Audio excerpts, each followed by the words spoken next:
ಹೇಳಲ್ಲ ಹೇಳಲ್ಲ ದೇವ ಯಾರು ಅಂತ ನಾವು ಹೇಳಲ್ಲ ಅಲ್ಲ. ನಂಗೆ ಮೂವಿಗಳಂದ್ರೆ ಇಷ್ಟ. ನಾನು ಮಾಡೋ ಮೂವಿ ನೋಡಿದ್ರೆ ನಂಗೊಂಥರ ಎಕ್ಸೈಟ್ಮೆಂಟ್ ಒಂಥರ ಆಗುತ್ತೆ. ಇದು ಅಂತಿನ ಆಯಾಮ ಅಲ್ಲ, 4ನೇ ಆಯಾಮ. ಹಾ, ಯಾಕೋ ಏನಾಯ್ತು?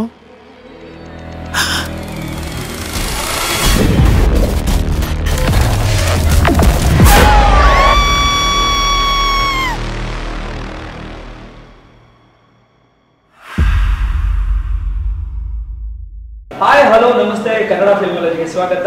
ನಾನು ನಿಮ್ಮ ನೀರಜ್. ಇವತ್ತು ನಮ್ಮ ಜೊತೆ 4ನೇ ಆಯಾಮ ಚಿತ್ರತಂಡ ಜೊತೆಗಿದೆ. ಬನ್ನಿ ಮಾತಾಡಿಸ್ತಾ ಹೋಗೋಣ. ಹೀರೋಯಿನ್ ಜೊತೆಗಿದ್ದಾರೆ, ಮಾತಾಡಿಸ್ತಾ ಒಂದಷ್ಟು ಮಾಹಿತಿಗಳನ್ನ ಹಂಚ್ಕೊಳ್ಳಿ. ಸರ್, ಕಾರ್ಯಕ್ರಮ ಸ್ವಾಗತ. ನಮಸ್ಕಾರ. ನಮಸ್ಕಾರ ಸರ್. ಚೆನ್ನಾಗಿದೆ, ತುಂಬಾ ಚೆನ್ನಾಗಿದೆ. ನೀವ್ ಹೇಗಿದ್ದೀರಾ? Super sir. ಇವ್ರನ್ನ ಸೆಕೆಂಡ್ ಟೈಮ್ ಸಂದರ್ಶನ, ನಿಮ್ಮ ಜೊತೆ ಮೊದಲನೇ ಸಂದರ್ಶನ. ಸೊ ಅವರಂತೂ ಸಿಗ್ತಾ ಇರ್ತಾರೆ. ಈ ಒಂದು ವರ್ಷ ಗ್ಯಾಪ್ ಆಗ್ಬಿಟ್ಟಿತ್ತು, ಎಲ್ಲೋ ಹೋಗ್ಬಿಟ್ಟಿದ್ರು ಮೇಡಮ್. 1 ವರ್ಷ ಹೋಗ್ಬಿಟ್ಟು ಚೆನ್ನಾಗಿ ಶೂಟಿಂಗ್ ಎಲ್ಲ ಮಾಡಿಕೊಂಡು ನಿಮ್ಮ ಮುಂದೆ ಒಂದು ಒಳ್ಳೆ ಸಿನಿಮಾಗಳು ಕೊಡ್ಬೇಕಂತ ಬಂದಿದ್ದೀನಿ. ಹೌದಾ? ಇದಕ್ಕಿಂತ ಮುಂಚೆ ಇಂಟರ್ವ್ಯೂ ಅಲ್ಲಿ ನೀವು ಸೇಮ್ ಮುಂಚೆ ಹೆಂಗಿದ್ರೆ ಹಂಗೆ ಇದ್ದೀರಾ ಅಂತ ಹೇಳ್ತಾ ಇದ್ದೀರಾ. ಲುಕ್ ವೈಸ್ ಹೇಳ್ತಿದ್ದೀರಾ, ಮಾತಾಡೋದು ವಿಧಾನ ಸ್ಟೈಲ್ ಚೇಂಜ್ ಆಗಿದೆ. ಹೌದಾ? ಓಕೆ. ನಿಮ್ಗೆ ಏನಾದರೂ ಅನ್ಸಿದ್ಯಾ 1 year ಅಲ್ಲಿ 2 years ಗ್ಯಾಪ್ ಅಲ್ಲಿ? ಆಲ್ಮೋಸ್ಟ್ 3 years ಇಂದ ಪರಿಚಯ ಇದೆ. ಇವಾಗ ಸೇಮ್ ಅನ್ಸುತ್ತೆ ನನಗೆ. ಓಕೆ. ಫಸ್ಟ್ ಡೇ ನೋಡಿದಾಗ ಹೇಗಿದ್ರು, ನೋಡೋಕ್ಕೂ ಹಾಗೆ ಇದ್ದಾರೆ, ಮಾತಾಡೋದು ಹಾಗೆ ಅನ್ನಿಸ್ತದೆ. ಗೌತಮ್ ಅವರು ಎಲ್ಲಿಂದ ಆಕ್ಚುಲಿ ಬಂದಿದ್ದು? ಅಂದ್ರೆ ಈ ಪ್ರೀವಿಯಸ್ ಯಾವ ಸಿನಿಮಾ ವರ್ಕ್ ಮಾಡಿದ್ದಾರೆ? ಮೂಲತಃ ಮೈಸೂರವನು ನಾನು. ಸೊ ಮುಂಚೆಯಿಂದನೂ ಕಲ್ಚರಲ್ ರಿಲೇಟೆಡ್ ಏನೇ ಆ್ಯಕ್ಟಿವಿಟೀಸ್ ಇದ್ದರೂ ಚಿಕ್ಕದ್ರಿಂದ ಮಾಡ್ಕೊಂಬರ್ತಿದ್ದೆ. ಸಿಂಗಿಂಗಿಂದ ಸ್ಟಾರ್ಟ್ ಮಾಡಿ ಆಮೇಲಿಂದ ಸ್ಕಿಟ್ಸ್, ಶಾರ್ಟ್ ಫಿಲಮ್ಸ್, ಕಾಲೇಜಲ್ಲಿ ಸ್ಕಿಟ್ಸ್, ಆಮೇಲೆ ವರ್ಕಿಂಗ್ ಟೈಮಲ್ಲೂ ಸ್ಕಿಟ್ಸ್ ಮಾಡಿ ಬರೀತಿದ್ವಿ. ಶಾರ್ಟ್ ಫಿಲಮ್ಸ್ ತುಂಬ ಮಾಡ್ತಿದ್ವಿ, ಆ್ಯಕ್ಟ್, ಡೈರೆಕ್ಷನ್ ಎಲ್ಲ. ಅದಾದಮೇಲೆ ಪ್ರೇಮ ಗಿಮ್ಮ ಜಾನದು ಅಂತ ಒಂದು ಫಸ್ಟ್ ಸಿನಿಮಾದಲ್ಲಿ ನನಗೆ ಹೀರೋ ಆಗಿ, ನಾಯಕನಾಗಿ ಒಂದು ಅವಕಾಶ ಸಿಕ್ತು. ಅದು ಇವಾಗ ಚೌಚೌ ಬಾತ್ ಅಂತ ಒಂದು ಸಿನಿಮಾ ರಿಲೀಸ್ ಆಯಿತು, ಕೇಂಜ ಚೇತನ್ ಕುಮಾರ್ ಅಂತ. ಅವ್ರದ್ದು ಮೊದಲನೇ ನಿರ್ದೇಶನ ಪ್ರೇಮ ಗಿಮ್ಮ ಜಾನದು, ನಂದು ಮೊದಲನೇ ಅಭಿನಯ ಅದರಲ್ಲಿ, ಆ್ಯಕ್ಟಿಂಗ್ ಹೀರೋ ಆಗಿ, ಡೆಬ್ಯೂ ಹೀರೋ ಆಗಿ. ಅಲ್ಲಿ ಅದಾದಮೇಲಿಂದ ಸಿಂಧೂರ ಅಂತ ಒಂದು ಸೀರಿಯಲ್ ಮಾಡಿದೆ, ಸಕ್ರೆಬೆಲ್ ಶ್ರೀನಿವಾಸ್ ಅವರ ನೇತೃತ್ವದಲ್ಲಿ, ನಿರ್ದೇಶನದಲ್ಲಿ.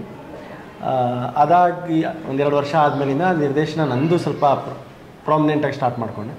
So T V ads, promos ಆ ಥರದ್ದು ಸ್ಟಾರ್ಟ್ ಮಾಡಿ ಕೊನೆಗೆ 4ನೇ ಆಯಾಮಕ್ಕೆ ಬಂದು ನಿಂತಿದೆ. 4ನೇ ಆಯಾಮ ಅಂದರೆ ಏನು? ಅದು ಆಸ್ ಎ ಡೈರೆಕ್ಟರ್ ಆಗಿ ಡೆಬ್ಯೂ ಇದು ನಿಮಗೆ? ಡೈರೆಕ್ಟರ್ ಆಗಿ ಡೆಬ್ಯೂ ಫಿಲ್ಮ್ಸ್. ಹೌದು, ಕರೆಕ್ಟ್. ಸೊ ಏನಕ್ಕೆ ನೀವೇ ಆ್ಯಕ್ಟ್ ಮಾಡಿ ಡೈರೆಕ್ಷನ್ ಮಾಡಬೇಕು ಅಂತ ಅನ್ಸುತ್ತೆ? ಮುಂಚೆಯಿಂದ ನಾವು ಆ್ಯಕ್ಚುಲಿ ನಿಮ್ಗೆ ಗೊತ್ತಿರುತ್ತೆ, ಸ್ಕಿಟ್ಸ್ ಮಾಡಿದ್ರೆ ಅಥವಾ ನೀವೇನೋ ರೀಲ್ಸೇ ಮಾಡಿ, ಸ್ಕಿಟ್ಸೇ ಮಾಡಿ ನಾವೇ ಹಾಕೊಂಡು ಮಾಡ್ತಿರ್ತೀವಲ್ಲ, ಆ ಥರ ಬೇಸಿಸಲ್ಲಿ ನನ್ನ ಫ್ರೆಂಡ್ಸ್ ಯಾರು ಡೈರೆಕ್ಟ್ ಮಾಡಿದ್ರು ಅದನ್ನು ನಾನು ಹೀರೋ ಆಗಿ ಮಾಡ್ತಿದ್ದೆ. ನಾನು ಡೈರೆಕ್ಟ್ ಮಾಡಿದ್ರೆ ನನ್ನ ಫ್ರೆಂಡ್ಸು ಅಥವಾ ನಾನು ಯಾರೋ ಆ್ಯಕ್ಟ್ ಮಾಡ್ತಾಯಿದ್ವಿ. ಆ ಬೇಸಿಸಲ್ಲೇ ಸ್ಟಾರ್ಟ್ ಆಯಿತು ಆ್ಯಕ್ಚುಲಿ. ಇದಕ್ಕೆ ಪ್ರೊಡಕ್ಷನ್ನು ಅಷ್ಟೇ. ಈಗ ನಮ್ಮ ಫ್ರೆಂಡ್ಸು ತುಂಬ ಜನ ನನಗೆ ಗೊತ್ತಿರೋ ಫ್ರೆಂಡ್ಸು, ಮತ್ತು ಮೇನ್ ಪ್ರೊಡ್ಯೂಸರ್ ಆಲ್ಸೋ ನನ್ನ ಫ್ರೆಂಡೇ, ಕ್ಲೋಸ್ ಫ್ರೆಂಡೇ. ಸೊ ಫ್ರೆಂಡ್ಸ್ ಸೇರಿನೇ ಪ್ರೊಡ್ಯೂಸ್ ಮಾಡಿದ್ದು. ಸೊ ನಾನು ಡೈರೆಕ್ಟ್ ಮಾಡ್ತಿರ್ಬೇಕಾದ್ರೆ ಅದರಲ್ಲಿ ಸೆಕೆಂಡ್ ಆಪ್ಷನ್ ಥರ ಬೇರೆ ಇರೋ ಅಂತ ಯೋಚನೆ ಮಾಡಲಿಲ್ಲ ನಾವು ಸ್ಟಾರ್ಟಿಂಗ್. ಇದು ನಾನೇ ಆ್ಯಕ್ಟ್ ಮಾಡೋದು ಅಂತ ಮುಂಚೆನೇ ಕೈಂಡ್ ಆಫ್ ನೋನ್ ಥರ ಇತ್ತು. ಹಾಗಾಗಿ ನಾನೇ ಆ್ಯಕ್ಟ್ ಮಾಡಿದ್ದೀನಿ ಅಷ್ಟೇ. ಸೊ ಆ ಥರ ಆ್ಯಕ್ಟರ್ ಆ್ಯಂಡ್ ಡೈರೆಕ್ಟರ್ ಥರ ಆಗಿತ್ತು. ರಚನಾ ಅವರು ಇದರಲ್ಲಿ ದೇವನ ಹೀರೋಯಿನ್ ಏನು ನೋಡಿ, ನೀವು ಟ್ರೈಲರ್ ನೋಡಿದ್ರಾ? ಟ್ರೈಲರ್ ನೋಡಿದೆ ಸರ್, ಎಕ್ಸ್ಟ್ರಾನು ತೋರಿಸಿದ್ದಾರೆ. ಏನು ಅನಿಸ್ತು ನನಗೆ? ನೀವು ಇದರಲ್ಲಿ ದೇವನ ಅಥವಾ ಹೀರೋಯಿನ್ ಏನು ಗೊತ್ತಾಗ್ತಾ ಇಲ್ಲ. ಅಂದರೆ ಡ್ಯುಯಲ್ ಶೇಡ್ ಇದಾ ಹೇಗೆ? ದೇವನೇ ಹೀರೋಯಿನ್ ಆಗಿರ್ಬೋದಲ್ಲ. ತುಂಬ ಸರ್ ಈ ಥರ ಇನ್ಫ್ಯಾಕ್ಟ್ ಅದನ್ನು ಹೇಳ್ತಿದ್ವಿ, ನಾವು ಹೇಗಿದ್ದೀವಿ ಆ ಥರ ಇಂಟರ್ವ್ಯೂ ಕೊಡೋಣ, ಹೇಳ್ಕೊಡೋದು ಅದೆಲ್ಲ ವರ್ಕೌಟ್ ಆಗಲ್ಲ ಆ್ಯಕ್ಚುಲಿ. ಅದೇನು ಗೊತ್ತಾ, ಆಡಿಯನ್ಸಸ್ ತುಂಬ ಇಂಟೆಲಿಜೆಂಟ್ ಇದ್ದಾರೆ, ಅವ್ರಿಗೆಲ್ಲ ಗೊತ್ತಾಗುತ್ತೆ. ಆಲ್ಮೋಸ್ಟ್ ಅವ್ರು ಡೈರೆಕ್ಷನ್ ಲೆವೆಲೆಲ್ಲ ಇದ್ದಾರೆ. ಇವಾಗ ಅವ್ರು ಈ ಶಾರ್ಟ್ ಚೆನ್ನಾಗಿತ್ತು, ಆ ಶಾರ್ಟ್ ಚೆನ್ನಾಗಿರಲಿಲ್ಲ, ಅಲ್ಲಿ ಸ್ವಲ್ಪ ವೀಕ್ ಆಯಿತು, ಇಲ್ಲಿ ಸ್ವಲ್ಪ ಹಂಗಿರಬೇಕಿತ್ತು ಅಂತ ಅಷ್ಟು ಚೆನ್ನಾಗಿ ಅನಲೈಸ್ ಮಾಡ್ತಾರೆ, ಈಸಿಲಿ ಜಡ್ಜ್ ಮಾಡ್ತಾರೆ 100%. ಸೊ ನೀವು ಏನಾದರೂ ನ್ಯಾಚುರಲ್ ಸೆಲ್ಫ್ ಇಲ್ಲ ಅಂದರೆ ಹಿಂಗೆ ಗೊತ್ತಾಗ್ತದೆ. ನನ್ನ ಕ್ಯಾರೆಕ್ಟರ್ ಹೆಸರು ಮಾನ್ಸಿ ಅಂತ. ಸೈಲೆಂಟ್ ಆಗಿರುವಂಥ ಹುಡುಗಿ, completely opposite. Completely opposite. That was one of the main reason ನಾನು ಸೆಲೆಕ್ಟ್ ಮಾಡ್ಕೊಂಡಿರೋದಂದರೆ ಈ ಕ್ಯಾರೆಕ್ಟರ್ಗೆ ಸೈಲೆಂಟಾಗಿರ್ತಾರೆ, ಪ್ಲಸ್ ತುಂಬ ಎಕ್ಸ್ಪ್ರೆಸ್ ಮಾಡ್ಕೋತಾರೆ. ಆ ಸೈಲೆನ್ಸಲ್ಲೇ ಎಷ್ಟೋ ಎಕ್ಸ್ಪ್ರೆಸ್ ಮಾಡ್ಕೊಳಕ್ಕೆ ಟ್ರೈ ಮಾಡ್ತಾರೆ. ಸೊ ಯಾವಾಗ ಎಕ್ಸ್ಪ್ರೆಸ್ ಮಾಡ್ತಾರೆ ಆ್ಯಂಡ್ ಹೆಂಗೆ ಎಲ್ಲ ನಡೆಯುತ್ತೆ. ಐ ಥಿಂಕ್ ಅದನ್ನು ನೀವು ಸಿನಿಮಾಲೇ ನೋಡಬೇಕಾಗುತ್ತೆ. ಸೊ ಮೇನ್ಲಿ ಕ್ಯಾರೆಕ್ಟರ್ಗೆ ತುಂಬ ಇಂಪಾರ್ಟೆನ್ಸ್ ಕೊಟ್ಟು ಒಂದು ತುಂಬ ಪ್ರಾಮಿನೆನ್ಸ್ ಇರುವಂಥ one of the lead characters Mansi ಅನ್ನುವಂಥ ಕ್ಯಾರೆಕ್ಟರ್. ಆ್ಯಂಡ್ ಅವರು ಹೇಳಿರೋ ಕತೆ ನಂಗೆ ತುಂಬ ಇಷ್ಟ ಆಯಿತು. ಹೇಗೆ ಇದು ಚೆನ್ನಾಗಿ ಎಲ್ಲ ಕನೆಕ್ಟ್ ಆಗುತ್ತೆ ಅಂತ ನಂಗೊಂದು ಕಾನ್ಫಿಡೆನ್ಸ್ ಇತ್ತು. ಸೊ ಅವಸ್ಲೇ ಓಕೆ ಮಾಡೋಣ ಅಂತ. ಇಷ್ಟುದ ಡೈಲಾಗ್ ಆಗಿಲ್ಲ ಅಷ್ಟು ಉದ್ದನ ಇಷ್ಟಿಷ್ಟೇ ಹೊಡಿತಾರೆ. ನಾನು ಮಾರಿಕತೆಯಲ್ಲ ಕಿರೀಟದಲ್ಲಿ ಇವತ್ತು ನಾನು ಅದೊಂದು ಡೈಲಾಗ್ ಇದೆಯಲ್ಲ ಸೂಪರ್ ಅದೇ. ಹೌದು, ಕಂಟಿನ್ಯೂಸ್ ಆಗಿ ಎಲ್ಲ ನೋಡ್ಕೊಂಡು ಹೋಗ್ತಿರ್ತಾರೆ ಸೈಡಲ್ಲಿ, ಇವ್ರು ಹೇಳ್ತಾ ಹೋಗ್ತಾರೆ ಅಂತ. ಅದು ಸ್ವಲ್ಪ ಒಂಥರ ಏನಂತಾರೆ ನಾರ್ಮಲ್ ಕನ್ನಡನೂ ಅಲ್ಲ. ಹೌದು, ಬುಡ್ಬುಡಿಕೆ ಲೈನ್ಸ್ ತುಂಬ ಕಷ್ಟ ಬೇರೆ ಅದು. ಸೊ ಹೆಂಗೆ ಇವ್ರ ಆಯ್ಕೆ ನಿಮ್ಮ ಸಿನಿಮಾಗೆ? ಆಯ್ಕೆ ಹೆಂಗ್ ಪ್ಲಾನ್ ಇವರೇ ಬೇಕು ಅಂತ ಆವಾಗ ಅದು ಇವ್ರಿಗೆ ಭೇಟಿಯಾದಾಗ ಲವ್ ಮಾಕ್ಟೇಲಿಂದಾನೇ ಅವ್ರು ಜಾಸ್ತಿ ಫೇಮಸ್ ಇದ್ದಿತ್ತು. ಇನ್ನು ಆಗ ಲವ್ 360 ಶೂಟಿಂಗ್ ನಡೀತಾ ಇತ್ತು. ಲವ್ 360ನೇ ಶೂಟಿಂಗ್ ನಡೀತಿತ್ತು. ಹರಿಕತೆ ಎಲ್ಲ ಡಿಸ್ಕಷನ್ ಇತ್ತು ನಾವು ಭೇಟಿಯಾದಾಗ. ಸೊ ಆ ಟೈಮಲ್ಲಿ ಆ ಇಮೇಜೇ ಇತ್ತು ನನಗೆ. ಸೊ ನಾನು ಸೆಕೆಂಡ್ ಹೀರೋಯಿನ್ ಇನ್ನೊಂದು ಕ್ಯಾರೆಕ್ಟರ್ ಇತ್ತು ರಿಯಾ ಅಂತ, ಅದು ಪರ್ಫೆಕ್ಟಾಗಿ ಮ್ಯಾಚ್ ಆಗುತ್ತೆ ಅದೇ ಕ್ಯಾರೆಕ್ಟರ್ ಆಗಿದ್ರೆ ಅಂತ ಅಂದ್ಕೊಂಡು ಆ್ಯಕ್ಚುಲಿ ಅಪ್ರೋಚ್ ಮಾಡಿದ್ದು.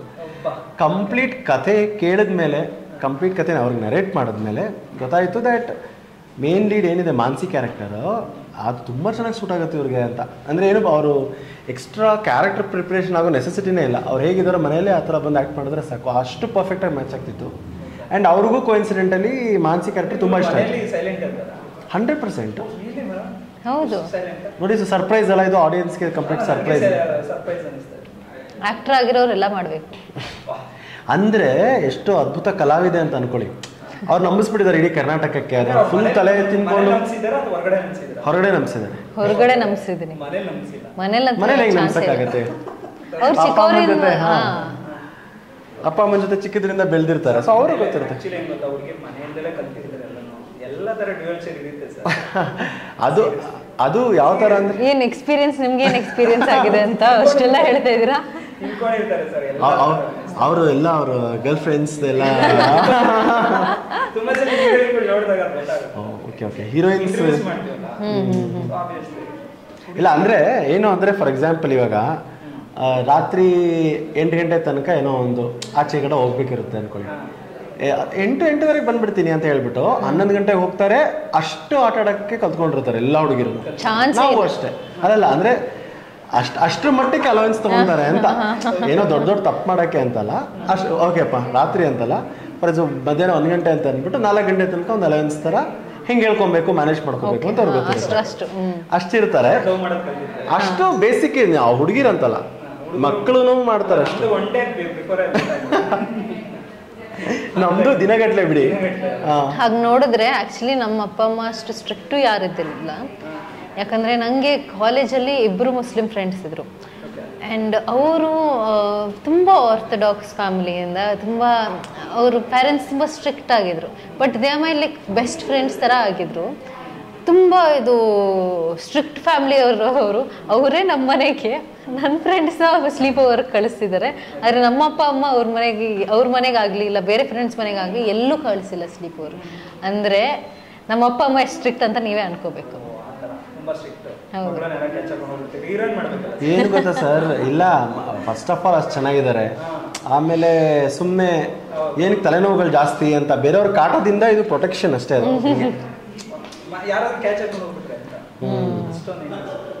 ಅಷ್ಟು ಪ್ರೀತಿ, ಅದು ಓವರ್ ಪ್ರೀತಿ ಇರುತ್ತಲ್ಲ. ಹೌದೌದು, ಅದು ನಿಜಾನೇ. ಬಿಕಾಸ್ ಅಪ್ಪಂಗೆ ಒಂದು ದಿವಸ ಏನಾಗಿತ್ತಂದ್ರೆ, ಒಂದು ಟೀಚರ್ ಇದ್ದಾರೆ ನಮ್ಮ ಕಾಲೇಜಲ್ಲಿ, ಲೇಡಿ ಟೀಚರ್. ಎಲ್ಲೆಲ್ಲ ಹೋಗಿದ್ರಿ ನೀವಲ್ಲ, ಅದಕ್ಕೆ ರಪ್ಪ ಅಂತ ಕ್ಯಾಚ್ ಮಾಡಿದ್ರು. ಎಲ್ಲ ಲೇಡಿ ಟೀಚರ್ ಎಲ್ಲರೂ ಮಕ್ಕಳ ಜೊತೆ ನಿಮ್ಗೆ ಗೊತ್ತಲ್ಲ ಕಾಲೇಜಸ್ ಅಲ್ಲಿ ಎಲ್ಲ ಸ್ಟ್ರಿಕ್ಟ್ ಟೀಚರ್ಸ್ ಇರುವಾಗ ಒಬ್ಬರು ಟೀಚರ್ ಇರ್ತಾರೆ, ಆಲ್ಮೋಸ್ಟ್ ನಮ್ಮ ಏಜ್ ಇರ್ತಾರೆ. ಆ್ಯಂಡ್ ಅವರು ತುಂಬಾ ಚಿಲ್ ಆಗಿರ್ತಾರೆ. ಅಷ್ಟೇ, ತುಂಬಾ ಚಿಲ್ ಆಗಿರ್ತಾರೆ. ಹೌದು, ತುಂಬಾ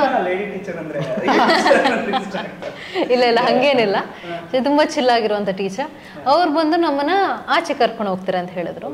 ಸಾಯಂಕಾಲ ಒಂದು 7 ಗಂಟೆಗೆ ಹೋಗಿರೋ ಅವಳು 9-9:30 ಬರ್ತೀನಿ ಅಂತ ಹೇಳಿರೋದು 9:18 ಏನೋ ಬಂದಿದ್ದೀನಿ, 9:18ಗೆ. ಅವಾಗವರೆಗೂ 100 ಕಾಲ್ಸ್ ಬಂದಿವೆ ಮನೆಯಲ್ಲಿ.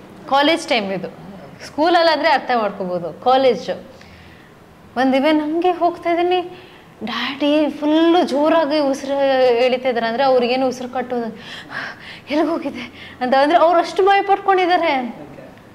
ನನ್ನ ಅಪ್ಪನ ಹಂಗೆ ನೋಡೇ ಇದ್ದಿಲ್ಲ, ಅಷ್ಟು ಭಯ ಆಗೋಗ್ಬಿಟ್ಟಿತ್ತ ಅಂತ. ನಾನು ಅವಾಗ ಕಾಲ್ ಮಾಡಿ ಮಾತಾಡ್ತೀನಿ, ಇಲ್ಲಿದ್ದೀನಿ ಟೀಚರ್ ಯಾರ ಟೀಚರು, ಆ ಟೀಚರ್ ಬಗ್ಗೆ ನಂಗೆ ಹೇಳು, ಕಾಲೇಜ್ ಹೋಗಿ ಕಂಪ್ಲೇಂಟ್ ಇಲ್ಲ, ಇಷ್ಟೆಲ್ಲ ಏನಾಗಿದೆ ಅಂತ. ಟೀಚರ್ ಇದ್ದಾರೆ, ಫ್ರೆಂಡ್ಸ್ ನಾವೆಲ್ಲ ಹೋದರೆ ಅವಾಗ ಭಯಪಡೋದು ಓಕೆ, ಮೇಕ್ ಸೆನ್ಸ್. ಆದರೆ ದೊಡ್ಡವ್ರು ಇದ್ದಾರಲ್ಲ ಒಬ್ರು ನಮ್ಮ ಏಜ್, ಅಂದರೆ ಶಿ ಈಸ್ ಮ್ಯಾರಿಡ್ ಆ್ಯಂಡ್ ನಮ್ಗಿಂತ ಒಂದು 5-6 years ದೊಡ್ಡವ್ರು ಇರ್ತಾರೆ. But obviously compare to other teachers ನಮ್ಮ ಏಜ್ ಅಂತಲೇ ಹೇಳ್ಬೋದು, ಯಂಗ್ಸ್ಟರ್ ಅಂತಲೇ ಹೇಳ್ಬೋದು. ಬಟ್ ಶಿ ಈಸ್ ರೆಸ್ಪಾನ್ಸಿಬಲ್ ಅಲ್ಲ, ಟೀಚರ್ ಆಗಿದ್ದು ರೆಸ್ಪಾನ್ಸಿಬಿಲಿಟಿ ಇಲ್ಲದೆ ನಮ್ಮನ್ನು ಹಾಗೆ ಕರ್ಕೊಂಡು ಹೋಗ್ಬಿಡ್ತಾರೆ. ಅವತ್ತಿನ ದಿವಸ ನೋಡ್ರೋ ಅಷ್ಟು ಕೋಪ ನಾನು ಅಪ್ಪನ ಯಾವತ್ತೂ ನೋಡಿಲ್ಲ ಅನಿಸುತ್ತೆ. ನಂಗೆ ಬೇಜಾರಾಯಿತು, ನಾನು ಹೋಗಿ ಮಲ್ಕೊಂಡೆ. ನೆಕ್ಸ್ಟ್ ದಿನ ಬೆಳಿಗ್ಗೆ ಅಪ್ಪನೇ ಬಂದು ಎಬ್ಬಿಸಿ ಹಾಗೆ ತಪ್ಪಿಕೊಂಡು ಸಾರಿ ಅಂತ ಕೇಳಿಬಿಟ್ಟು ನನಗೆ ತುಂಬ ಟೆನ್ಷನ್ ಆಗೋಗ್ಬಿಟ್ಟು ನಂಗೆ BP ಇದೆ, ನಂಗೆ ಅರ್ಥ ಆಗ್ತಾ ಇಲ್ಲ ಏನಿದು ಅಂತ. ಸೊ ಅಷ್ಟು ಇನ್ಫ್ಯಾಕ್ಟ್ ಅಷ್ಟು ಓವರ್ ಪ್ರೊಟೆಕ್ಷನ್, ಪ್ರೀತಿ ತುಂಬ. ಹೌದು, ಇವತ್ತಿನವರೆಗೂ ಕೇಳಿ ನಮ್ಮಮ್ಮ ಎಲ್ಲ ಕಡೆ ಬರ್ತಾರೆ. ಶೂಟಿಂಗ್ ಆಗಿರಲಿ, ಲವ್ ಮಾಕ್ಟೇಲಿಂದ ಹಿಡಿದು ಇದು ಈ ಸಿನಿಮಾವರೆಗೂ, ಇದು ಪ್ರಾಕ್ಟೀಸ್ ಟೈಮ್ ಅಥವಾ ಶೂಟಿಂಗ್ ಟೈಮ್ ಎಲ್ಲ ಬರ್ತಾಯಿದ್ರು. ಒಬ್ಬರು ಬಂದೇ ಬರ್ತಾರೆ. ಅಪ್ಪ ಇಲ್ಲ ಅಂದರೆ ನನ್ನ ಹೋಗೋಕೆ ಬಿಡಲ್ಲ. ಅವ್ರು ಹೋಗ್ತಿದ್ದಾಳೆ ಅಂದರೆ ನೀನು ಅವಳ ಜೊತೆ ಹೋಗಲೇಬೇಕು, ನೀನು ಯಾಕೆ ಹೋಗಿಲ್ಲ ಅಂತ ಆಮೇಲೆ ಅಮ್ಮಂಗೆ ಬೈತಾರಂತ. ಅಮ್ಮ ಇಲ್ಲ, ನಾನು ನಿನ್ನ ಜೊತೆನೇ ಬರ್ತೀನಿ, ಅಲ್ಲಂತೂ ಇರಲ್ಲ ಹಂಗೆ. ಅಷ್ಟು ಇನ್ಫ್ಯಾಕ್ಟ್ ಅಷ್ಟು ಕೇರ್. ಆ್ಯಂಡ್ ನಾನು ಫಸ್ಟ್ ಈ ಥರ ಹೇಳಿದರು ಅವ್ರ ತಂದೆ ಬಗ್ಗೆ, ಅಂಕಲ್ ಬಗ್ಗೆ. ನಾನು ಆ್ಯಕ್ಚುಲಿ ನಮ್ಮ ಸಾಂಗ್ ಶೂಟಿಂಗ್ ಅದು ಬೀಟ್ ಸಾಂಗ್ ಇದೆಯಲ್ಲ, ಆ ಸಾಂಗ್ ಶೂಟಿಂಗ್ಗೆ ಅಮ್ಮ ಬರ್ತಾ ಇಲ್ಲ, ಅದಕ್ಕೆ ಅಪ್ಪ ಬರ್ತಾರೆ ಅಂದರು. ನಾನು ಡರ್ ಆಗಿಬಿಟ್ಟೆ. ಫಸ್ಟ್ ಆಫ್ ಆಲ್ ಸ್ಟ್ರಿಕ್ಟ್ ಅಂತ ಹೇಳಿದರು, ಅದು ನೆನಪಾಯ್ತಾರೆ ಅಪ್ಪ ಅಂತ ನನಗೆ. ಅಲ್ಲಿ ಸ್ಟ್ರಿಕ್ಟ್ ಅಂತ ಹೇಳಿದರು. ಸಾಂಗಲ್ಲಿ ಇನ್ನೂ ಸ್ವಲ್ಪ ಗ್ಲಾಮರಸ್ ಕ್ಲೋತ್ಸ್ ಈ ಸಾಂಗಲ್ಲಿ ಇದೆ. ಸುಖ ಸುಮ್ಮನೆ ಹಾಡು ಕೇಳಿಸ್ಕೊಂಡಿದ್ರೆ ಅದ್ರಲ್ಲಿ ನೋಡಿದ್ರಲ್ಲ ಕ್ಲೋತ್ಸ್. ಸೊ ಕಾರ್ಸೆಟ್ಸ್ ಡ್ರೆಸ್ಸಸ್ ಅವೆಲ್ಲ ಸ್ವಲ್ಪ ಮಾಡರ್ನ್ ಇರುತ್ತೆ, ಗ್ಲಾಮರಸ್ ಆಗಿರುತ್ತೆ. ಇವ್ರ ತಂದೆ ಬೇರೆ ಮೊದಲು ಸ್ಟ್ರಿಕ್ಟ್ ಅಂತಿದ್ದಾರೆ, ಹೆಂಗಿರುತ್ತೋ ಏನೋ, ಅವ್ರು ಕಂಫರ್ಟಬಲ್ ಆಗ್ತಾರಾ, ಅವ್ರ ತಂದೆ ಕಂಫರ್ಟಬಲ್ ಆಗ್ತಾರಾ, ನಮ್ಗೆ ಹೆಂಗೆ ಅನ್ಸುತ್ತೆ ಅಂತ ಅಂದ್ಕೊಂಡಿದ್ದೆ. ಆ್ಯಕ್ಚುಲಾಗಿ ಹೇಳಬೇಕು ಅಂದರೆ ತುಂಬಾ ಸ್ವೀಟ್ ಪರ್ಸನ್ನು. ಆ್ಯಕ್ಚುಲಿ ಅದು ಇಲ್ಲ, ನಾ ಹೇಳಿದ್ರಲ್ಲ ಅವ್ರ ಥರ ಅಲ್ಲ ನೋಡಿ, ಹೆಂಗೆ correct. Actually Manasi character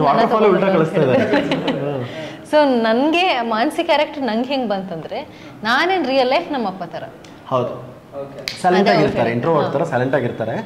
but ಅವ್ರು ಎಷ್ಟು ಖುಷಿಯಾಗಿದ್ರು ಅಂದರೆ, ಇನ್ಫ್ಯಾಕ್ಟ್ ಇವಾಗ ಇವ್ರು ಅವ್ರ ರೂಮಲ್ಲಿ ರೆಡಿ ಆಗ್ತಿರ್ಬೇಕಾದ್ರೆ ನಾವು ರೆಡಿಯಾಗಿ ಆಚೆ ಬಂದು ಅವ್ರ ಚೆನ್ನಾಗಿ ಗುಡ್ ಮಾರ್ನಿಂಗ್ ಅಂತೆಲ್ಲ ಮಾತಾಡಿದ್ಮೇಲೆ ಅಂಕಲು ಆಚೆ ಬಂದು ಮಾತಾಡಿಸಿ ತುಂಬ ಚೆನ್ನಾಗಿದೆ, ಹಾಗೆ ಹೀಗೆ ಚೆನ್ನಾಗಿ ಕಾಣ್ತಾ ಇದ್ದೀರಾ ಅಂತ ಹೇಳ್ತಿದ್ರು. ಆಮೇಲೆ ಇವ್ರು ಬಂದಾಗ ನನ್ನ ಮಗಳು ತುಂಬ ಚೆನ್ನಾಗಿ ಕಾಣ್ತಿದ್ದಾಳೆ, ಕಾಸ್ಟ್ಯೂಮ್ಸ್ ತುಂಬ ಚೆನ್ನಾಗಿದೆ ಅಂತ ಹೇಳೋದಾಗಲಿ. ಆಮೇಲೆ ಸಾಂಗ್ ಶಾರ್ಟ್ ಮಧ್ಯದಲ್ಲೂ ಅವ್ರ ಹತ್ರ ಒಂದೆರಡು ಸ್ಪೆಷಲ್ ಚೆನ್ನಾಗಿರೋ ಗಾಗಲ್ಸ್ ಎಲ್ಲ ಇತ್ತು. ಇದು ಟ್ರೈ ಮಾಡ್ತೀರಾ ನೋಡಿ, ಚೆನ್ನಾಗಿದೆ, ನಿಮ್ಗೆ ಚೆನ್ನಾಗಿ ಕಾಣುತ್ತೆ ಅಂತ ವಾಸ್ ಬ್ಲೆಸ್ಸಿಂಗ್. ಅಷ್ಟು ಪ್ರೀತಿ ತೋರಿಸ್ತಾ ಇದ್ರು. ಇನ್ಫ್ಯಾಕ್ಟ್ ತುಂಬ ಖುಷಿ ಆಯಿತು ನನಗೆ ಅವ್ರ ತಂದೆ ಮೀಟ್ ಮಾಡಿ ಅಂತೂ. ಇದು ಸ್ವೀಟ್ ಆರ್ಟ್ ತುಂಬಾ ಖುಷಿ ಆಯಿತು ನನಗೆ. ಸೊ ಇದು ಆ್ಯಕ್ಚುಲಿ ಓವರ್ ಪ್ರೊಟೆಕ್ಟಿವ್, ಅಷ್ಟು ಪ್ರೀತಿ ಮಾಡೋ, ಕೇರ್ ಮಾಡೋ, ಸ್ಟ್ರಿಕ್ಟ್. ನಮಗೆ ಮಕ್ಳಿಗೆ ಸ್ಟ್ರಿಕ್ಟ್ ಅನಿಸುತ್ತೆ, ಪ್ರಾಬ್ಲಿ ಇದನ್ನೇ ಒಂದು 10 ವರ್ಷ ಬಿಟ್ಟು ಕೇಳಿದ್ರೆ ಎಷ್ಟು ಚೆನ್ನಾಗಿ ಸ್ಟ್ರಿಕ್ಟ್ ಆಗಿದ್ರು ಅಂತ ಅನ್ನಿಸ್ಬೋದು. ಸೊ ಇಟ್ಸ್ ಲೈಕ್ ಏಜ್ ಆಗ್ತಾ ಬೇರೆ ಥರನೇ ಅನಿಸುತ್ತಲ್ಲ. ಹೌದು, ಅದು 4ನೇ ಆಯಾಮಕ್ಕೆ ಹೋಗ್ತಾರೆ.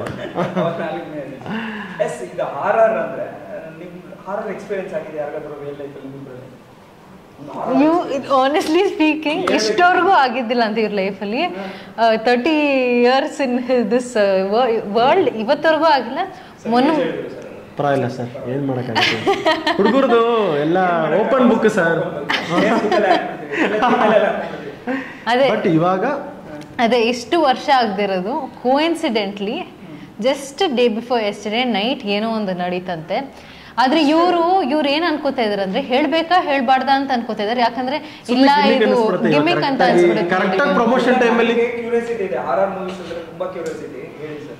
ಇಲ್ಲ, ಇದು ಅಂದ್ರೆ ನಾವು ಶೂಟಿಂಗ್ ಮಾಡಿದ್ದು ಅದೆಲ್ಲ ಬೇರೆನೇ ಆಯಾಮಗಳಿದೆ. ಶೂಟಿಂಗ್ ಲೊಕೇಶನ್ ಸಣ್ಣ ಪುಟ್ಟ ಏನೋ ನಡೀತಿತ್ತು, ಅದೆಲ್ಲ ಓಕೆ, ಅದೇನೋ ನಡೀತಿತ್ತು. ನಮ್ಮ ಸಿನಿಮಾ ಸ್ಟಾರ್ಟ್ ಆಗಿದ್ದೇ ನಿಗೂಢತೆಯಿಂದ, ಅದು ನಡೆದಿರೋದೇ ನಿಗೂಢತೆ, ಅದನ್ನು ಓಪನ್ ಅಪ್ ಮಾಡ್ತೀವಿ. ಬಟ್ ಮೊನ್ನೆ ರಾತ್ರಿ ನಾನು ಯಾರಿಗೋ ಡ್ರಾಪ್ ಮಾಡೋಣ ಅಂತ ಅವ್ರ ಮನೆಗೆ 2:15 ಆಗಿತ್ತು ಟೈಮ್. ಡ್ರಾಪ್ ಮಾಡೋಣ ಅಂತ ಬೈಕಲ್ಲಿ, ಆ್ಯಕ್ಚುಲಿ ಕಾರ್ನ ಸೈಡಲ್ಲಿ ಬೇರೆ ಕಡೆ ನಿಲ್ಲಿಸ್ಬಿಟ್ಟಿದ್ವಿ ಅಂದ್ಬಿಟ್ಟು, ಇಲ್ಲೇ ತಾನೇ ಹತ್ತಿರ ಅಂದ್ಬಿಟ್ಟು ಬೈಕಲ್ಲಿ ಹೋಗಿ ಯೂಶಲಾಗಿ ಓಡಾಡೋ ದಾರಿ ಸರ್ ಅದು Basaveshwara Nagar. Actually Basaveshwara Nagar police station ಹಿಂದಿನ ರೋಡು. ಓಕೆನಾ? ಇನ್ನೂ ಕ್ಯೂರಿಯಾಸಿಟಿ ಆ್ಯಕ್ಚುಲಿ ಆ ರೋಡಲ್ಲಿ ಓಡಾಡ್ತೀರ ಅದನ್ನ ನಿಮ್ಗೆ ಗೊತ್ತಿರುತ್ತೆ. ಆಗಿದ್ರೆ ತುಂಬ ಚಿಕ್ಕ ರೋಡು. ನೈಟ್ 11 o'clock ಆದ್ಮೇಲೆ 12 o'clock ಆದ್ಮೇಲೆ ಯಾರೂ ಇರಲ್ಲ. ಬೈಕಿಂಗ್ ತಿರ್ಗಿಸಿದ ತಕ್ಷಣ ಯಾರೋ ಕಾಣಿಸಿದ್ರು. ನಾನು ಇದಾರಪ್ಪ ಅಂತ ಅಂದ್ಕೊಂಡೆ. ರೋಡಲ್ಲಿ ಆ ರೋಡ ಎಂಡಲ್ಲಿ ತುಂಬ ನಾಯಿಗಳಿರುತ್ತೆ. ಅದು ಎಂಡಲ್ಲೇ ಇತ್ತು. ಸೀರಿಯಸ್ಲಿ ನನಗೆ ನಂಬಕ್ಕಾಗ್ತದೆ. ನಮ್ಮ ಸಿನಿಮಾಗೋದಕ್ಕೂ ಸಂಬಂಧನೇ ಇಲ್ಲ. ಅದೇನು ಅಂದರೆ ಮುಂದೆ ಹೋಗ್ತಾ ಹೋಗ್ತಾ ಒಬ್ಬ ಚಿಕ್ಕ ಹುಡುಗ 6-7 ವರ್ಷದ ಹುಡುಗ 2:15 ಟೈಮ್ 2 ಗಂಟೆ ಮೇಲೆ ಮಧ್ಯ ರೋಡಲ್ಲಿ ಮಧ್ಯರಾತ್ರಿ. ಆ ರೋಡ್ ಎಷ್ಟಿದೆ ಫಸ್ಟ್ ಆಫ್ ಆಲ್. ಮಧ್ಯ ರೋಡಲ್ಲಿ ಕೂತ್ಕೊಂಡಿದ್ದಾನೆ. ನಾರ್ಮಲ್ ಹಿಂಗೆ ಮಂಡಿ ಹಿಂಗೆ ಹಾಕೊಂಡು ಕೂತ್ಕೊಂಡಿದ್ದಾನೆ. ಮುಂದೆ ಒಂದು ದೊಡ್ಡ ಬೆಕ್ಕು ಸತ್ತೋಗಿದೆ. ಅದು ಮೂನೇ ಆಗ್ತಾ ಇಲ್ಲ. ಇಷ್ಟು ದೊಡ್ಡ ಬೆಕ್ಕು ಸತ್ತೋಗಿದೆ. ನನಗೆ ಬೇಕಲ್ಲಿ ಹೋಗ್ತಿದ್ರೆ ಆ ಹುಡುಗ ಮುಂದೆ ಬೆಕ್ಕಿದೆ. ಅದನ್ನ ಜೋರಾಗಿ ಹಿಂಗೆ ತಟ್ತಾ ಇದ್ದಾನೆ. ಅದು ಅಲ್ಲಾಡ್ತಾನೆ ಇಲ್ಲ. ಅದರಿಂದ ಗೊತ್ತಾಗುತ್ತೆ ಸತ್ತೋಗಿದೆ ಅಂತ. ಆ ನಾಯಿಗಳು ಎಂಡಲ್ಲಿದ್ರೂ ಅವು ಈ ಕಡೆ ಬರ್ತಾನೂ ಇಲ್ಲ, ಬೊಗಳ್ತಾನೂ ಇಲ್ಲ, ಏನೂ ಮಾಡ್ತಾ ಇಲ್ಲ. ವಿಯರ್ಡ್. ಆ್ಯಂಡ್ ಆ ಹುಡುಗ ಶರ್ಟ್ ಹಾಕಿಲ್ಲ, ಬರೀ ಚಡ್ಡಿ ಹಾಕೊಂಡಿದ್ದ. ಒಂದೇ ಒಂದ್ಸಲ ಹತ್ರ ಹೋದಾಗ ನಾನು ಇನ್ಫ್ಯಾಕ್ಟ್ ನಿಲ್ಲಿಸ್ಬಿಟ್ಟು ಕೇಳ್ಬಿಡ್ತಿದ್ದೆ, ಯಾರಪ್ಪ ನೀನು? ಅಲ್ಲಿ ಪಕ್ಕದಲ್ಲಿ ಎಷ್ಟೊಂದು ಹುಡುಗರು ಚಿಕ್ಕ ಚಿಕ್ಕ ಹುಡುಗರು ಆಡ್ತಿರ್ತಾರೆ ಡೆಡ್ ಎಂಡಲ್ಲಿ, ಆ ಏರಿಯಾದಲ್ಲಿ. ಆ ಹುಡುಗ ಯಾರೋ ಬಂದಿರಬೇಕು ಅಥವಾ ಯಾವುದೋ ಬೆಕ್ಕಿಗೆ ಏಟಾಗಿರಬೇಕು, ಏನೋ ಮಾಡ್ತಿರ್ಬೇಕು ಅಂದ್ಕೊಂಡೆ ಫಸ್ಟು. ಅದಾದ್ಮೇಲೆ ತುಂಬ ವಿಯರ್ಡಾಗಿ ಜೋರಾಗಿ ತರ್ತಿದ್ದಾನೆ. ಒಂದ್ಸಲ ಹಿಂಗೆ ತಲೆ ಹಿಂಗೆ ನೋಡ್ದ, ಮತ್ತೆ ಹಿಂಗೆ ಅನ್ಕೊಂಡು ಹಿಂಗೆ ಅಂತ ಇದ್ದಾನೆ. ಸರ್ ಏನೂ ಡಿಫ್ರೆನ್ಸ್ ಇಲ್ಲ, ನಾರ್ಮಲ್ ಹುಡುಗ. ರಾತ್ರಿ 2:15 ಅಲ್ಲೇನು ಮಾಡ್ತಿದ್ದ, ಬಟ್ ಶರ್ಟ್ ಹಾಕಿರ್ಲಿಲ್ಲ. ಸತ್ತೋಗಿರೋ ಬೆಕ್ಕನ್ನ ಏನಕ್ಕೆ ತಡ್ತಾ ಇದ್ದ ಜೋರಾಗಿ. ಅಲ್ಲಿ ಯಾರ ಸುತ್ತಮುತ್ತ ಡೋರ್ ಓಪನ್ ಇಲ್ಲ, ಲೈಟ್ ಆನ್ ಇಲ್ಲ, ಏನೂ ಇಲ್ಲ. ನಿಲ್ಲಿಸ್ತಿದ್ದವನು ಯಾಕೆ ಬೇಕು ನನಗೆ ಈ ಟೈಮಲ್ಲಿ ಅಂತ ಹೇಳಿ ಸುಮ್ಮನೆ ಡರ್ ಅಂತಲ್ಲ, ಏನೋ ಡೌಟ್ ಆಯಿತು. ಸುಮ್ಮನೆ ಮುಂದೆ ಹೊಟ್ಟೋದೆ. ಪಾಸ್ ಆಗ್ಬಿಟ್ಟು ಹೊಟ್ಟೋದೆ. ವಾಪಸ್ ಆ ರೋಡಲ್ಲಿ ಬರಲಿಲ್ಲ, ಡ್ರಾಪ್ ಮಾಡ್ಬಿಟ್ಟು ಆ ಕಡೆಯಿಂದ ಹೋದೆ ನಾನು. ಸುಮ್ಮನೆ ಯಾಕೆ ನನಗೆ ಅಂದ್ಬಿಟ್ಟು. ಚಂದ್ರನೂ ಅರ್ಧ ಚಂದ್ರ ಇತ್ತು, ಶೈನಿಂಗ್ ಎಲ್ಲೋ ಶೈನಿಂಗ್ ಸಗದಾಗಿ ಹೊಡಿತಾ ಇತ್ತು ಅವತ್ತು. ಇದು ಆಗಿದ್ದು ಮೊನ್ನೆ ನೈಟ್ ಆಗಿದ್ದು. ನನಗೆ ಇನ್ನೊಂದೇನು ಅಂದರೆ ನನಗೆ ಈ ಥರದ್ದು ಎಕ್ಸ್ಪೀರಿಯನ್ಸ್ ಯಾವುದೂ ಆಗಿರಲಿಲ್ಲ. This is just weird. ಅದನ್ನೇನು ಗೋಸ್ಟ್ ಅಂತ ಹೇಳೋಕ್ಕಾಗಲ್ಲ. ಶೂಟಿಂಗ್ ಟೈಮಲ್ಲಿ ಯಾವತ್ತೂ ಆಗಿಲ್ಲ, ಬೇರೆ ಏನು. ಸೊ ಈ ಥರ ಆಯ್ತಲ್ಲ ಅಂತ ನಿನ್ನೆ ಅಲ್ಲಿಗೆ ಹೋಗಿ, ಇನ್ಫ್ಯಾಕ್ಟ್ ಇವರು ನಿನ್ನೆ ನಾವು ಪ್ರಮೋಷನ್ ಆ್ಯಕ್ಟಿವಿಟೀಸ್ ಮುಗಿಸ್ಕೊಂಡು ಸಂಜೆ ಹೋಗ್ತಾ ಅಲ್ಲಿ ಕಾರ್ ನಿಲ್ಲಿಸ್ಬಿಟ್ಟು ಅಲ್ಲಿ ಎಲ್ಲಿ CCTV ಇದೆ ಅಂತ ಹುಡುಕಿಯಲ್ಲಿ ಯಾರ ಮನೇಲಿ CCTV ಇದೆ ಅಂತ 2 ಇತ್ತು ಒಬ್ಬರ ಮನೇಲಿ. ನಾನು ಎಲ್ಲಿ ನೋಡಿದ್ದೆ ಹುಡುಗನ ಅಲ್ಲಿ ಅಕ್ಕಪಕ್ಕ.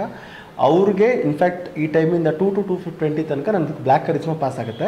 ಅಲ್ಲಿ ಯಾರಿದ್ರು, ಯಾರು ಬಂದರು, ಯಾರು ಹೋಯ್ತು, ದಯವಿಟ್ಟು ನನಗೆ ಹೇಳಿ ಅಂತ ಕೇಳ್ಬಿಟ್ಟು ಬಂದಿದ್ದೀನಿ. ಅವ್ರು ನನಗೆ ವಿಯರ್ಡಾಗಿ ನೋಡಿದ್ರು. ನಾನೇ ಅನ್ಕೋತಿದ್ದೆ ಅವರು ಏನೋ ವಿಚಿತ್ರವಾಗಿದೆ ಮನುಷ್ಯ ಅಂತ ಅನ್ಕೊಂಡಿರ್ಬೋದು.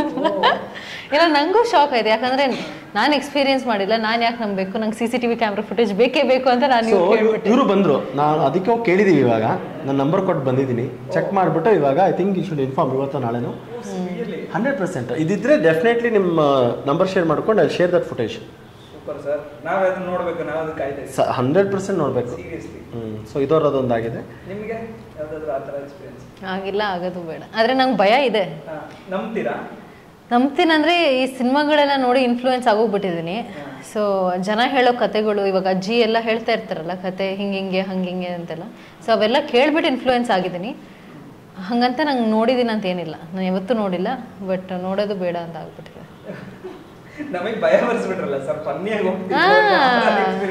ಇಲ್ಲ, ಇವರು ನೆನ್ನೆ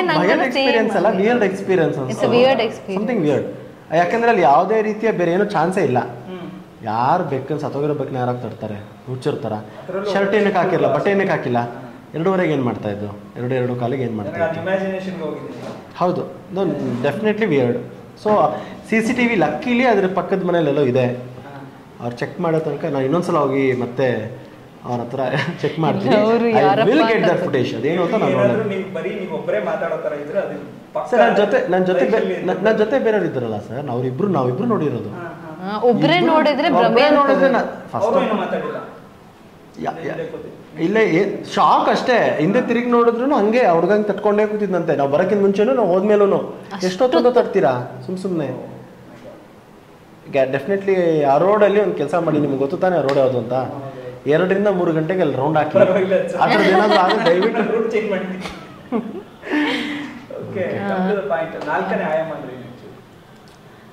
ಸೈಂಟಿಫಿಕ್ ಟರ್ಮ್ 4th ಡೈಮೆನ್ಷನ್. ಆಯಾಮ ಅಂದರೆ ಡೈಮೆನ್ಷನ್. 4th ಡೈಮೆನ್ಷನ್, 4ನೇ ಒಂದು ಡೈಮೆನ್ಷನ್. ನಮಗೆ ಆಬ್ವಿಯಸ್ಲಿ ಫಸ್ಟ್ ಡೈಮೆನ್ಷನಲ್ ಒಂದು ಡಾಟು, ಸೆಕೆಂಡ್ ಡೈಮೆನ್ಷನಲ್ ಎರಡು ಒಂದು ಪ್ಲೇನು, ಥರ್ಡ್ ಡೈಮೆನ್ಷನಲ್ ನಾವಿದ್ದೀವಿ 3D ವರ್ಲ್ಡ್. ಈಗ 4ನೇ ಆಯಾಮದಲ್ಲಿ ಏನು ಅನ್ನೋದು ನೀವು ಕಾದು ನೋಡಬೇಕು.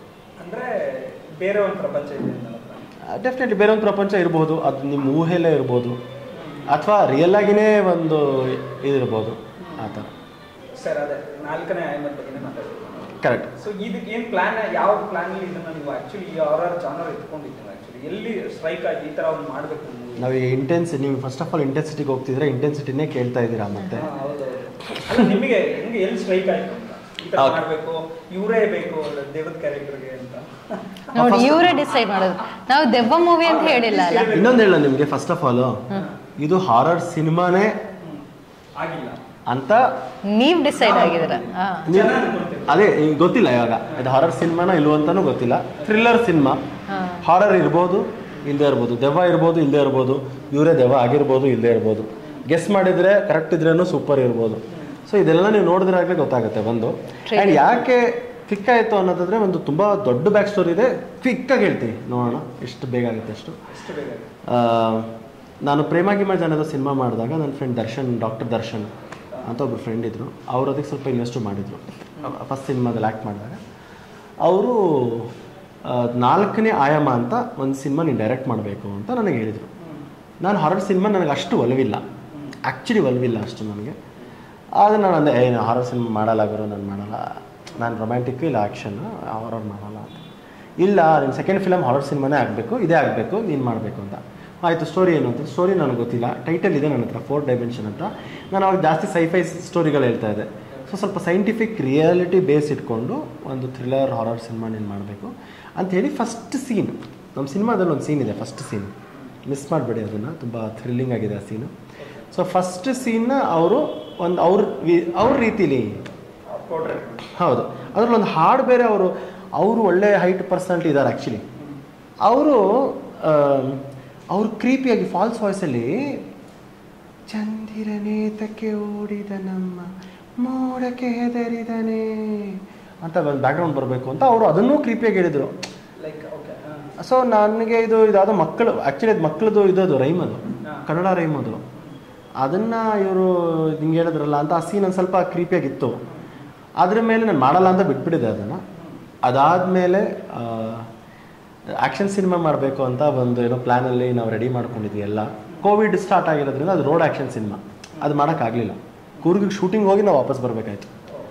ವಾಪಸ್ ಬಂದ ಮೇಲೆ ನಾನು ನನ್ನ ಫ್ರೆಂಡ್ ಎಲ್ಲ ಈ ಸ್ಟೋರಿನ ಡಿಸ್ಕಸ್ ಮಾಡಿ ಈ ಸಿನಿಮಾನ ಎತ್ಕೊಂಡಿದ್ದು.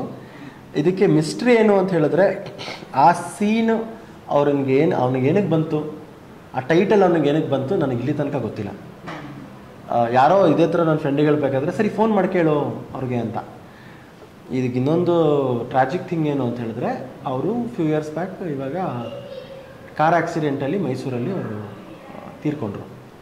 So is no more. ಅದು ಅವ್ರ ಜೊತೆನೇ ಹೊರಟೋಯ್ತು, ಅದೇನು ಸೀಕ್ರೆಟ್ ಇತ್ತು. ಅದಕ್ಕೋಸ್ಕರನೇ ಪೋಸ್ಟಲ್ಲಿ ಟೈಟಲ್ ಡಾಕ್ಟರ್ ದರ್ಶನ್ ಮಹೇಗೌಡ ಅಂತ ಹಾಕಿದ್ದೀನಿ ಆ್ಯಕ್ಚುಲಿ. ಕೈಂಡ್ ಆಫ್ ಈ ಸಿನಿಮಾ ಟೈಟಲ್, ಈ ಸಿನಿಮಾ ಡೆಡಿಕೇಶನ್ ಅವ್ರಿಗೆ ಹಾಕಿದ್ದೀನಿ ಸ್ಟಾರ್ಟಿಂಗ್ ಸಿನಿಮಾದಲ್ಲಿ. ಸೊ ಇದೊಂದು ಮಿಸ್ಟ್ರಿ ಅವರು. ಆ್ಯಂಡ್ ಇನ್ನೊಂದೇನು ಅಂದರೆ, ನಾವು ಜೋಕಲ್ಲಿ ಹೇಳಿದ್ವಿ, ನೀನೇ ಮಾಡಿದ್ರು ನಾನು ಈ ಸಿನಿಮಾ ಮಾಡಲ್ಲ, ಸೆಕೆಂಡ್ ಸಿನಿಮಾ ನಾನು ಬೇರೆನೇ ಮಾಡೋದು ಅಂತ.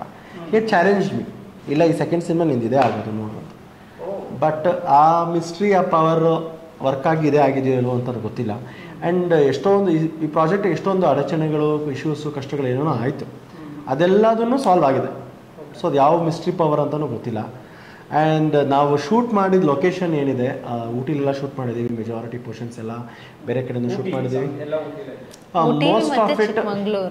ಮೋಸ್ಟ್ ಆಫ್ ಇಟ್ ಊಟಿಲಿ ಮಾಡಿದ್ದೀವಿ. ಸೊ ಮುನಾರ್, ಕಣ್ಣೂರು, ಚಿಕ್ಕಮಗಳೂರು ಎಲ್ಲ ಕಡೆ ಶೂಟ್ ಮಾಡಿದ್ದೀವಿ. ಸೊ ಅಲ್ಲಿ ಶೂಟ್ ಮಾಡಿರೋಂಥ ನಮ್ದೇನು ಜಾಗ ಇದೆಯಲ್ಲ, ಅಲ್ಲಿ ಮ್ಯಾನೇಜರ್ ಆಮೇಲೆ ನಮ್ಗೆ ಹೇಳ್ತಾರೆ ದ್ಯಾಟ್ 80s 90s ಟೈಮ್, ಅದು 200 ವರ್ಷದ ಹಿಂದೆ ಬಂಗ್ಲೆ, ಅದು ವಿಕ್ಟೋರಿಯನ್ ಬಂಗ್ಲೆ ಒಂದು. ಅದು 80s 90s ಹಾಂಟೆಡ್ ಪ್ಲೇಸ್ ಆಗಿತ್ತಂತೆ. ಫೋಟೋ ಇದೆ. ಸೊ ಹಾಂಟೆಡ್ ಪ್ಲೇಸ್ ಆಗಿತ್ತಂತೆ ಅದು. ಅದನ್ನು ನಮ್ಗೆ ಶಾಕ್ ಆಯಿತು. ಅಲ್ಲಿರೋ ಇನ್ಸಿಡೆಂಟ್ಸ್ ನಡೆದಿದ್ದೆಲ್ಲ ಸ್ವಲ್ಪ ಹೇಳಿದ್ರು. 1 or 2 ಇನ್ಸಿಡೆಂಟ್ಸ್ ರಿಯಲಿಸ್ಟಿಕ್ ಇನ್ಸಿಡೆಂಟ್ಸ್ ಇದೆ ಸಿನಿಮಾದಲ್ಲಿ.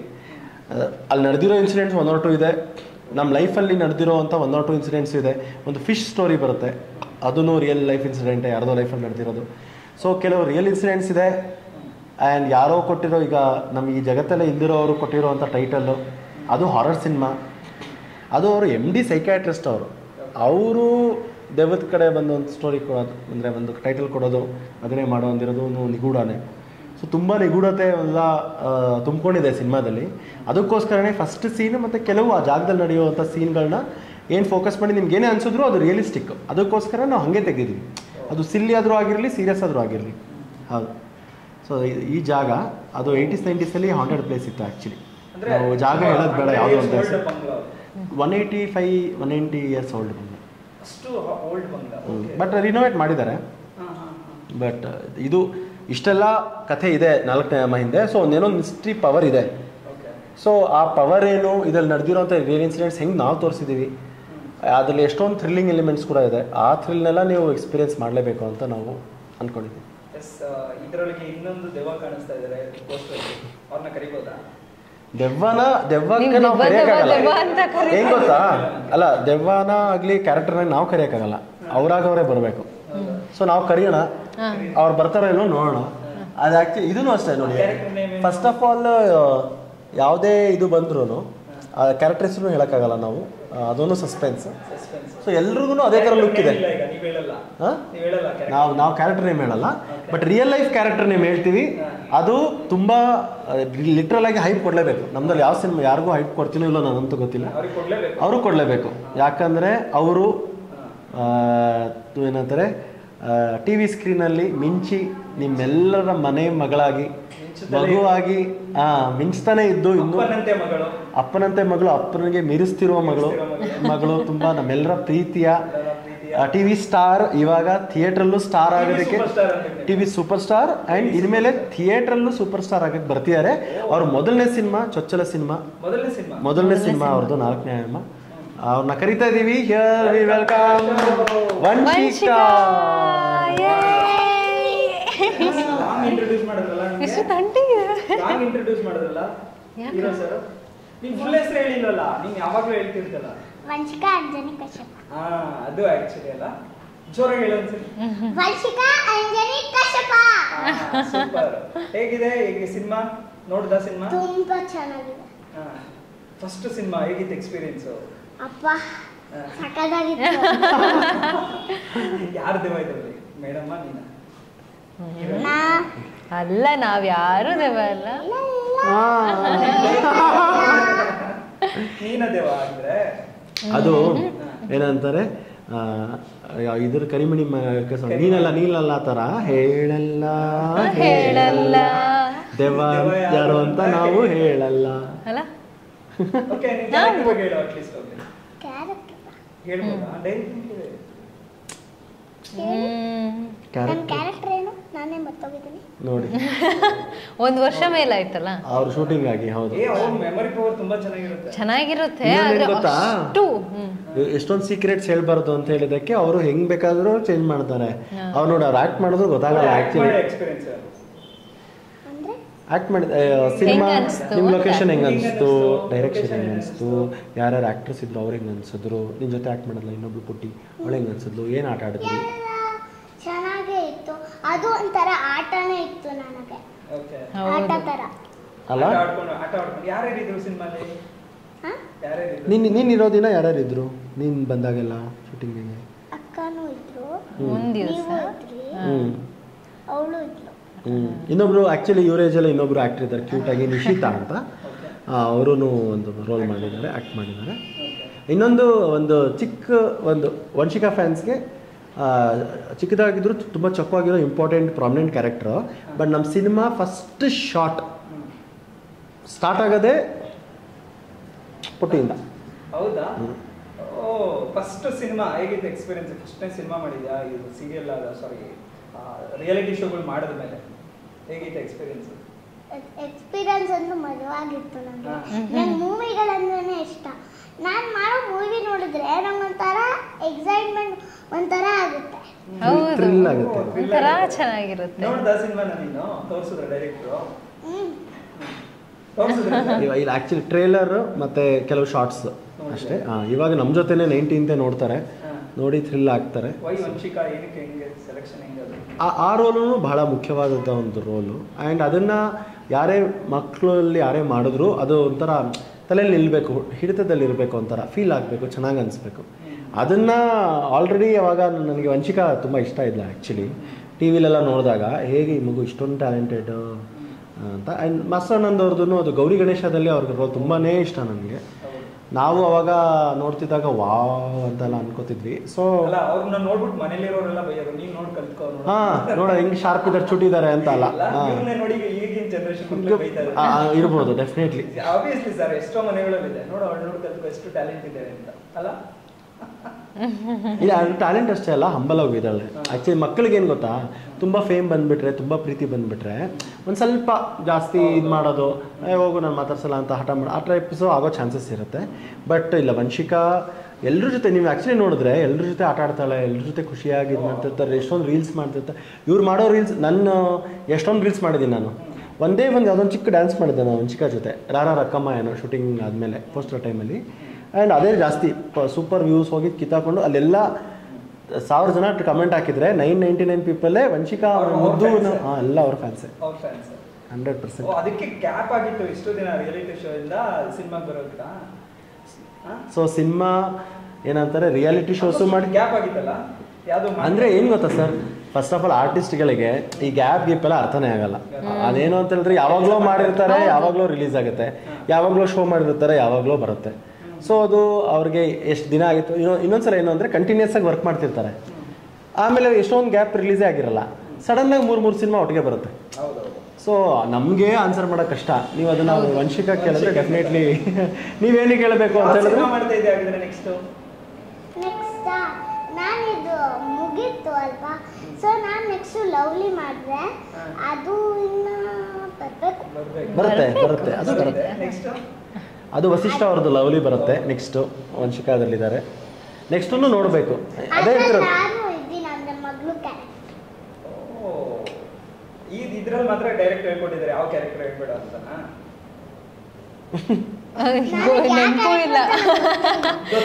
ಅವ್ರಿಗೆ ಆ್ಯಕ್ಚುಲಿ ಸ್ಟೋರಿ ಗೊತ್ತಿಲ್ಲ.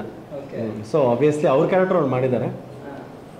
ಸರ್ ಫೈನಲಿ ಅಂತಿಮ, ನೀವು ಯಾವ ಒಂದು ಆಯಾಮ ಅಂತೂ ಹೇಳ್ಕೊಟ್ಟಿಲ್ಲ, ಯಾವ್ದು ಆಯಾಮ ಏನಕ್ಕೆ ಈ ಸಿನಿಮಾ ಪ್ಲಾನ್ ಮಾಡಿದ್ರೆ ಏನೂ ಹೇಳಿಲ್ಲ. ನಾವು 3ನೇ ಆಯಾಮ ತನಕ ಮಾತ್ರ ಹೇಳ್ತೀವಿ, 4ನೇ ಆಯಾಮ ನೀವೇ ಎಕ್ಸ್ಪೀರಿಯನ್ಸ್ ಮಾಡಬೇಕು. ನಾವೇ ಎಕ್ಸ್ಪೀರಿಯನ್ಸ್ ಮಾಡಿ. ಫೈನಲ್ ಆಗಿ ಯಾರು ದಿವಾಂತೂ ಹೇಳಲ್ಲ ಅಂತ ಇಬ್ರು ತಯಾರಾಗ್ಬಿಟ್ಟಿದ್ದೀರಾ, ಫಿಕ್ಸ್ ಆಗ್ಬಿಟ್ಟಿದ್ದೀರಾ. ಸೊ ಹೇಳಿ, ನಮ್ಮ ಜನಕ್ಕೆ ಆದ್ರೂ ನಿಮ್ಮ ಸಿನಿಮಾ ಯಾಕೆ ನೋಡ್ಬೇಕು ಅಂತ ಹೇಳಿ. ಓಕೆ, ನಮ್ಮ ಸಿನಿಮಾ ನೋಡಿ ಇಲ್ಲೇ ಕೂತಿದ್ದಾರೆ. ಫಸ್ಟ್ ಸ್ಟಾರ್ಟ್ ಆಗೋ ವಂಶಿಕಾಯಿಂದ. ವಂಶಿಕಾಗೆ ಎಷ್ಟು ಪ್ರೀತಿ ಮಾಡ್ತೀವಿ, ವಂಶಿಕಾ ಮೊದಲನೇ ಸಿನಿಮಾ. ಆ್ಯಂಡ್ ನೀವು ಯಾವ ಥ್ರಿಲ್ ಎಲಿಮೆಂಟ್ಸ್ಗೆ ಇಷ್ಟು ದಿನ ವೆಯ್ಟ್ ಮಾಡ್ತಿದ್ರೋ, ಒಂದು ಒಳ್ಳೆ ಕಂಪ್ಲೀಟ್ ಸಿನಿಮಾ ನೋಡ್ದಂಗೆ ಆಯಿತು ಅಂತ ಏನು ಖುಷಿಯಾಗಿರೋ ಒಂದು ಎಕ್ಸ್ಪೀರಿಯನ್ಸ್ ಕಾಯ್ತಿದ್ರು, ಆ ಸಿನಿಮಾ ಇವಾಗ ಫೈನಲಿ ಬಂದಿದೆ ಅಂದ್ಕೊಳ್ಳಿ, ಒಂದು ಚಾನ್ಸ್ ತೊಗೊಂಡು ನೋಡಿ. ಆ್ಯಂಡ್ ಇನ್ನೊಂದು ಸ್ಟೇಟ್ಮೆಂಟ್, ಬೋಲ್ಡ್ ಸ್ಟೇಟ್ಮೆಂಟ್ ಮಾಡಲೇಬೇಕು. ಮುಂಚೆ ಎಷ್ಟೊಂದು ಜನ ಹೀರೋಗಳು, ಡೈರೆಕ್ಟರ್ಗಳ ಹತ್ರ ಸ್ಟ್ರಾಂಗಾಗಿ ಹೇಳಿರ್ಬೋದು, ನಮ್ಮ ಕನ್ನಡ ಇಂಡಸ್ಟ್ರಿ ಮತ್ತೆ ಇವಾಗ ಆ್ಯಕ್ಚುಲಿ KGF ಕಾಂತಾರ ಆದಮೇಲಿಂದ ಮತ್ತೆ ಇನ್ನೊಂದು ಚಿಕ್ಕ ಟಫ್ ಸ್ಟೇಜ್ ಬಂತು. ಯಾಕಂದರೆ ಎಲ್ರಿಗೂ KGF ಥರನೇ ಮಾಡಬೇಕು, ಲಾಸ್ಟ್ ತುಂಬ ಕಷ್ಟ ಇದೆ ಆ್ಯಕ್ಚುಲಿ, ಕಂಪ್ಯಾರಿಸನ್ ಬಂದ್ಬಿಡುತ್ತೆ. ಅದಾದಮೇಲಿಂದ ಒಂದು ನೆಗೆಟಿವ್ ಕರ್ವ್ ಹೋಯಿತು, ಕಷ್ಟಗಳು ಮತ್ತೆ ಬಂತು. ಈಗ ಮತ್ತೆ ಐ ಥಿಂಕ್ ಅಪ್ಪರ್ ಕರ್ವ್, ಹೊಸಬರದ್ದು ಎಷ್ಟೊಂದು ಸಿನಿಮಾಗಳು ಈ ವರ್ಷ ವರ್ಕ್ ಆಯಿತು. ಅದೇ ಥರ ಇನ್ನೊಂದು ಕರ್ವ್ ಸ್ಟಾರ್ಟ್ ಆಗಿದೆ ಇವಾಗ. ಆ ಕರ್ವಲ್ಲಿ ಉತ್ತಮ ಟೀಮ್ ಆಗಿ, ಉತ್ತಮ ನಿರ್ದೇಶಕನಾಗಿ ನಾವು ಹೊರ ಹೊಮ್ತೀವಿ, ಒಳ್ಳೊಳ್ಳೆ ಸಿನಿಮಾಗಳು ಕೊಡ್ತೀವಿ definitely. And Kannada industry again ಹೈಟ್ಸ್ಗೆ ಹೋಗುತ್ತೆ ಅಂತ ನಾವು ಪ್ರಾಮಿಸ್ ಮಾಡ್ತೀವಿ ಸರ್. ಸಿನಿಮಾ ಎಲ್ಲೆಲ್ಲಿ ರಿಲೀಸ್ ಆಗ್ತಾ ಇದೆ sir? Bidar, Kalaburagi, Vijayapura, Yadgir, Raichur, Koppal, Bagalkot, Gadag, Belagavi, Raichur, Koppal, Bagalkot, Gadag, Belagavi, Dharwad, Haveri, Davanagere, Chitradurga, Ballari, Vijayanagara, Uttara Kannada, Dakshina Kannada, Udupi, Shivamogga, Chikkamagaluru, Hassan, Kodagu, Mysuru, Mandya, Tumakuru, Bengaluru, Kolar, Chikkaballapur, Ramanagara, Chamarajanagar.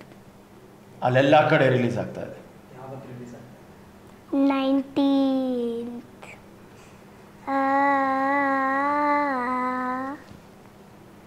Yes ma'am, ಕೊನೆಯದಾಗಿ ಸಿನಿಮಾ ಬಗ್ಗೆ ಏನು ಹೇಳ್ತೀರಾ? ನಮ್ಮ ಸಿನಿಮಾ ಏಪ್ರಿಲ್ 19ನೇ ತಾರೀಕು ನಿಮ್ಮ ಮುಂದೆ ಬರ್ತಾ ಇದೆ. ಬ್ಯೂಟಿಫುಲ್ ಮೂವಿ, ಎಲ್ಲ ರೊಮ್ಯಾಂಟಿಕ್, ಹಾರರ್, ಸೈಫೈ, ಒಂದು proper thriller and proper entertainment ಇರುವಂಥ ಒಂದು ಸಿನಿಮಾ. ಸೊ ಪ್ಲೀಸ್ ಎಲ್ಲರೂ ಬನ್ನಿ ನಮ್ಮ ಸಿನಿಮಾ ನೋಡಿ. ಎಸ್ ವೀಕ್ಷಕರೇ, ನೋಡಿದ್ರಲ್ಲ ಇವತ್ತಿನ ಈ ಒಂದು ವಿಶೇಷ ಕಾರ್ಯಕ್ರಮ. ಅಂತಿಮ ಅಧ್ಯಾಯ ಅಲ್ಲ ಇದು, 4ನೇ ಏನಾಯ್ತು? ಇದು ಪ್ರೀತಿನ